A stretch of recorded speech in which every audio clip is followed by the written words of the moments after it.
pay the price. The gods sell anything, and to everybody at a fair price. Emerson. All desire knowledge, but no one is willing to pay the price. Juvenal.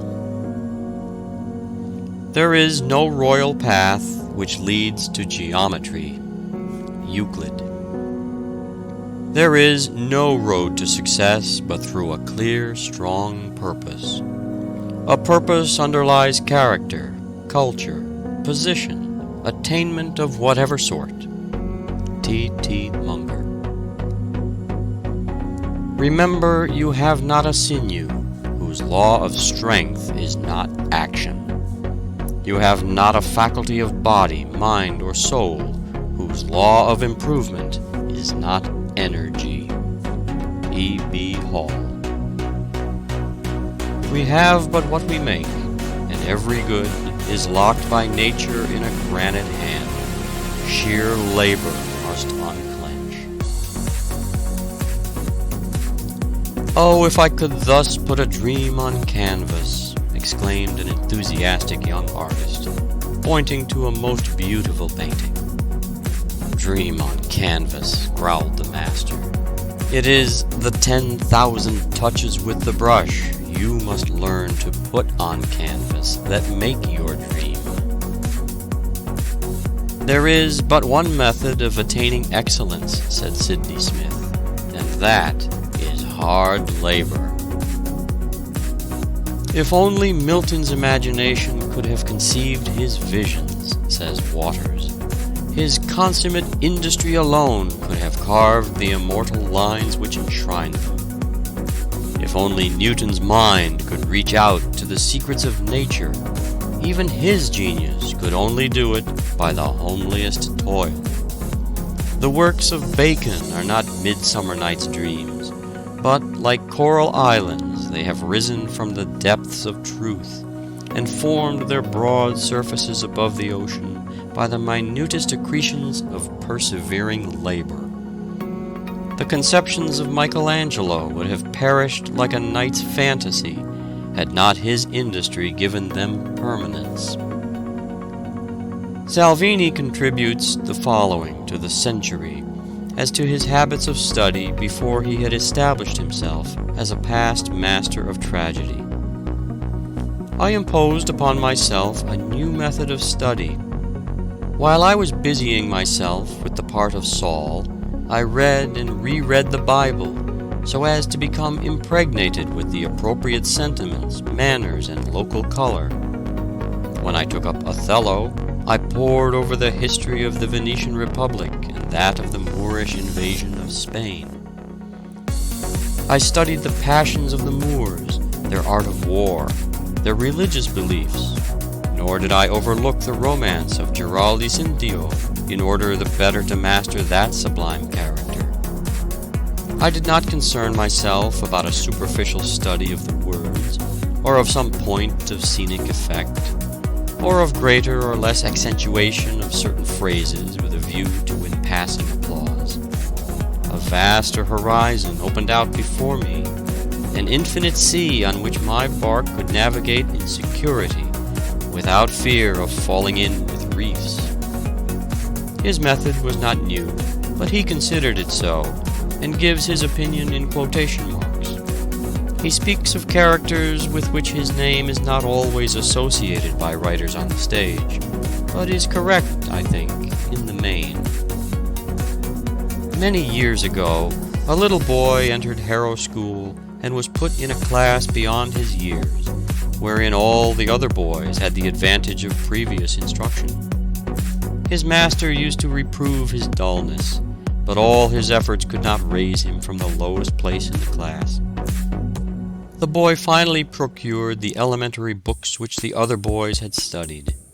He devoted the hours of play and many of the hours of sleep to mastering the elementary principles of these books.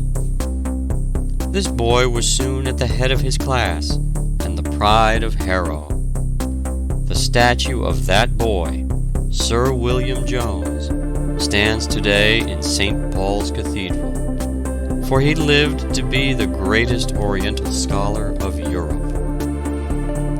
"What is the secret of success in business?" asked a friend of Cornelius Vanderbilt. "Secret? There is no secret about it," replied the Commodore. "All you have to do is to attend to your business and go ahead. If you would adopt Vanderbilt's method, know your business, attend to it, and keep down expenses until your fortune is safe from business perils. Work or starve is nature's motto, and it is written on the stars and the sod alike. Starve mentally, starve morally, starve physically. It is an inexorable law of nature that whatever is not used dies. Nothing for nothing is her maxim. If we are idle and shiftless by choice, we shall be nerveless and powerless by necessity." The mottos of great men often give us glimpses of the secret of their characters and success. "Work, work, work" was the motto of Sir Joshua Reynolds, David Wilkie, and scores of other men who have left their mark upon the world. Voltaire's motto was "Toujours au travail," always at work. Scott's maxim was "Never be doing nothing." Michelangelo was a wonderful worker. He even slept in his clothes, ready to spring to his work as soon as he awoke.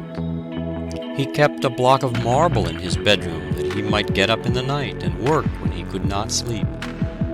His favorite device was an old man in a go-kart with an hourglass upon it, bearing this inscription, "Ancora imparo," still I'm learning. Even after he was blind, he would ask to be wheeled into the Belvedere to examine the statues with his hands. Cobden used to say, "I'm working like a horse without a moment to spare." It was said that Handel, the musician, did the work of a dozen men. Nothing ever daunted him. He feared neither ridicule nor defeat. Lord Palmerston worked like a slave, even in his old age. Being asked when he considered a man in his prime, he replied, 79, that being his own age. Humboldt was one of the world's great workers. In summer he arose at 4 in the morning for 30 years. He used to say work was as much of a necessity as eating or sleeping. Sir Walter Scott was a phenomenal worker. He wrote the Waverley novels at the rate of 12 volumes a year. He averaged a volume every 2 months during his whole working life. What an example is this to the young men of today of the possibilities of an earnest life. Edmund Burke was one of the most prodigious workers that ever lived. George Stephenson used to work at mealtime, getting out loads of coal while the miners were at dinner, in order that he might earn a few extra shillings to buy a spelling book and an arithmetic. His associates thought he was very foolish, and asked him what good it would do to learn to read and cipher. He told them he was determined to improve his mind, so he studied whenever he could snatch a minute before the engines fire, and in every possible situation, until he had a good, practical, common-sense education. Garibaldi's father decided that Giuseppe should be a minister, because the boy was so sorry for a cricket which lost its leg.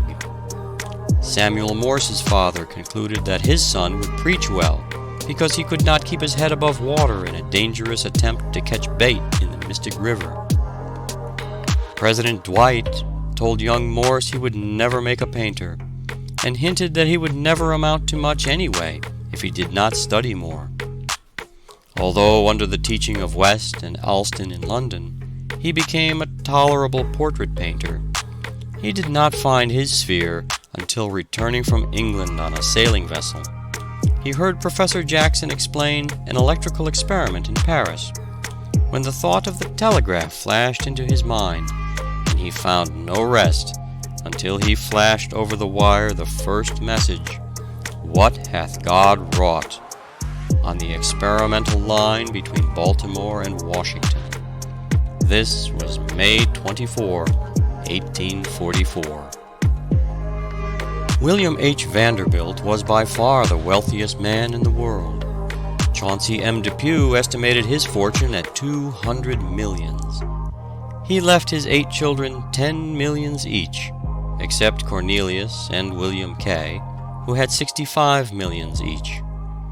Commodore Vanderbilt, his father, amassed a fortune of $80 millions in his own lifetime, and that too at a time when it was more difficult to make money than it is now. Mr. C.P. Huntington is a good example of a self-made man. His father was a Connecticut farmer. The farm was left to him, but he traded it off for a lot of clocks which he peddled in mining districts for gold dust and nuggets. He and Mark Hopkins formed a partnership and opened a hardware store in California. They united with Leland Stanford in the construction of a railroad, and they all got rich rapidly. Mr. Huntington is one of the greatest railroad operators of the country. He always acted upon the principle that he would control the stock of any road in which he was interested. He is one of the most methodical men of all the millionaires of this country. He is very plain in his manner, strictly temperate, and very abstemious in his living. He said he never knew what it was to be tired. Russell Sage used to keep a grocery store in Troy, New York. He finally associated himself with Jay Gould, who used to be a constant borrower of money of him. Mr. Sage probably keeps more ready money on hand than any other millionaire. He can nearly always control 10 millions or more at call. He has never speculated in stocks to any extent. Mr. Sage's word is as good as any bond. He has no taste for ordinary diversions except driving. Philip D. Armour, who has the appearance of a prosperous farmer, was born on a farm near Watertown, New Jersey. He became fired with a desire to see the, quote, boundless West, unquote. His mind seemed to run to hogs, and with a financial instinct, he made up his mind that there was a fortune in transporting the hogs from where they were so plenty to where there were so few of them, and so many to eat them. He could now purchase every hog in the world, and then have money left to buy a railroad or two. Mrs. Hetty Green is probably the richest woman in the world.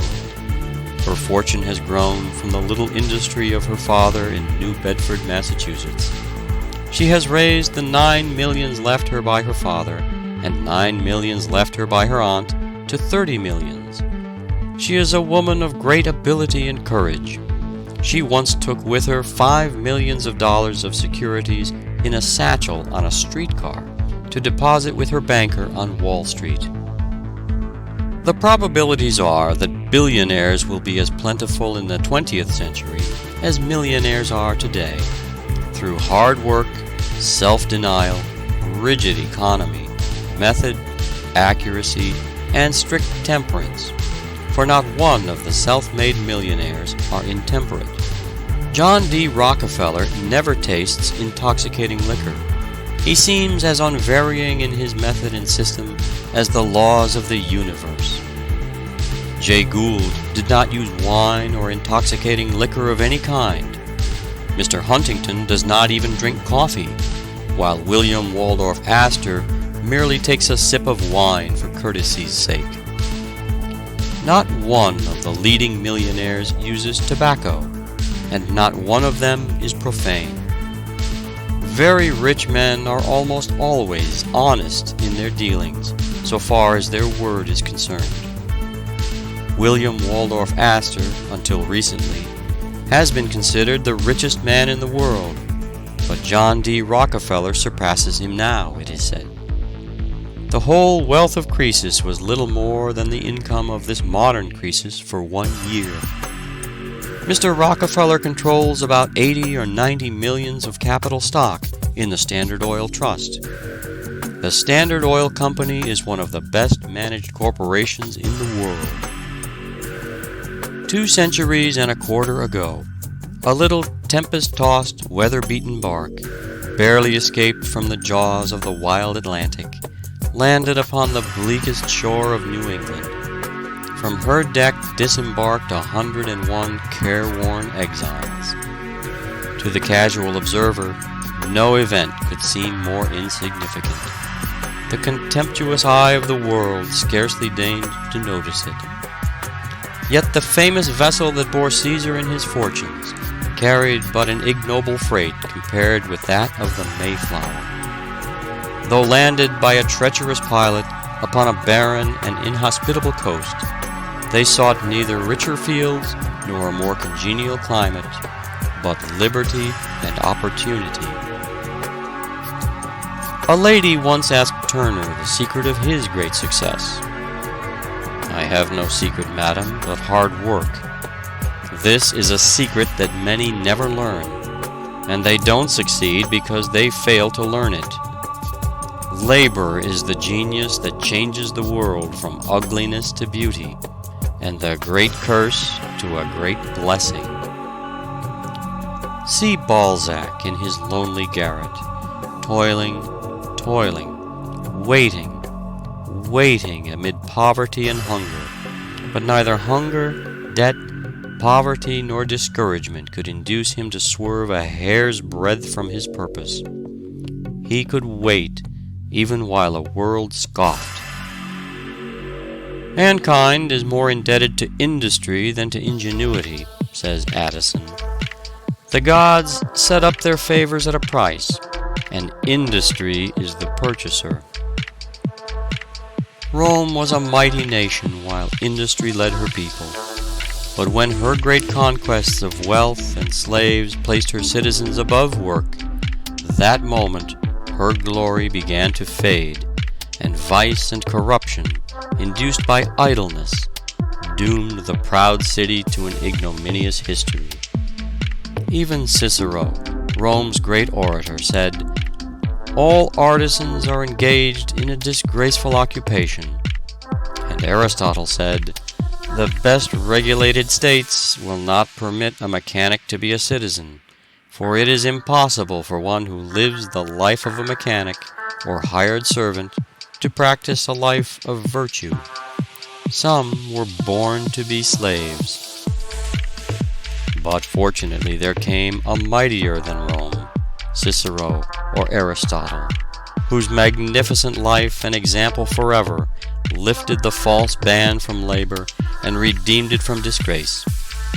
He gave dignity to the most menial service and significance to labor.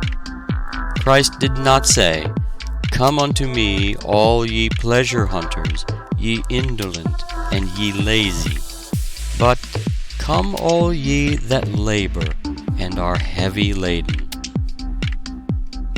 Columbus was a persistent and practical, as well as an intellectual hero.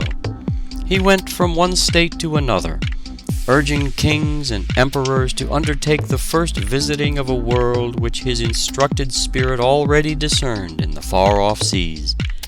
He first tried his own countrymen at Genoa, but found none ready to help him. He then went to Portugal, and submitted his project to John II, who laid it before his council. It was scouted as extravagant and chimerical. Nevertheless, the king endeavored to steal Columbus's idea.